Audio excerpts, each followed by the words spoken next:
আসসালামু আলাইকুম।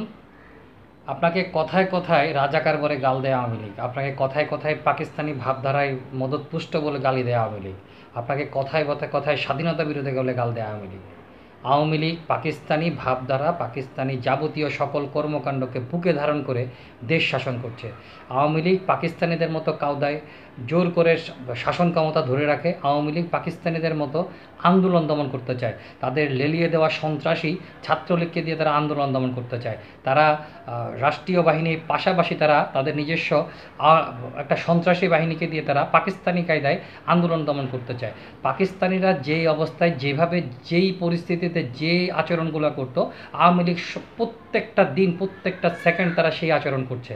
তারা বাংলাদেশে আন্দোলন দমনের জন্য পাকিস্তানিরা যেটা করতো, আলোচনার নামে একটা যাত্রাপালা তৈরি করতো। আওয়ামী লীগ এই যে গত 10-15 দিন ধরে দেশটাকে অরাজক পরিস্থিতি তৈরি করে তাদের লেলিয়ে দেওয়া পেটোয়া বাহিনী যখন প্রতিরোধের শিকার হয়ে যখন লেজ গুটিয়ে পালিয়ে গেল, তখন তারা আলোচনা নামক এক যাত্রাপালা শুরু করার জন্য আজকে আবেদন করলো। এই যাত্রাপালা তারা পাকিস্তান আমলে পাকিস্তানিরা তাদের সাথে যাত্রাপালা করতো। সেই যাত্রাপালা তারা তাদের বুকে ধারণ করে তারা সেই যাত্রাপালাকে এখন তারা বাংলাদেশের মানুষের সাথে তারা মঞ্চস্থ করছে। তারা কথায় কথায় আপনাকে রাজাকার বলে গালি দিবে, তারা কথায় কথায় আপনাকে পাকিস্তানি মতদর্শপূর্ণ বলবে, তারা কথায় কথায় আপনাকে পাকিস্তানিদের সাথে তুলনা করবে, আর নিজেরা পাকিস্তানিদের লালন করে পাকিস্তানের মতাদর্শ বুকে নিয়ে তারা বাংলাদেশ শাসন করার চেষ্টা করছে। এই আওয়ামী লীগ স্বৈরাচার, আওয়ামী লীগ দুষ্টচক্র, আওয়ামী লীগ।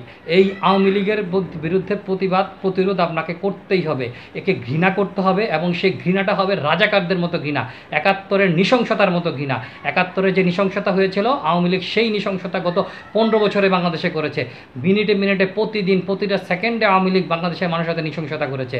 আজ আমাদের ছাত্র, অর্থাৎ আমাদের সন্তানদের উপর তারা যে নৃশংসতা করছে, সেই নৃশংসতা সেই পাকিস্তানিদের নৃশংসতার মতো। আজকে আইনমন্ত্রী সারা দেশটাকে ধ্বংস করে দিয়ে দেশের ভিতরে অরাজক পরিস্থিতি তৈরি করে আলোচনার ডাক দিচ্ছে, যখন বলবে তখনই আলোচনায় বসবে। এই সব নোংরা যাত্রাপালা বন্ধ করতে হবে। আওয়ামী লীগের পতনের জন্য আমরা অপেক্ষা করছি। এই নষ্ট স্বৈরাচারী আওয়ামী লীগের বিরুদ্ধে প্রতিটা মানুষের ঘৃণা শুধু নয়, এর পতনের জন্য রাস্তায় নামতে হবে। আমরা আশা করি এইবারের এই আন্দোলন আওয়ামী লীগের পতনের আন্দোলন হবে।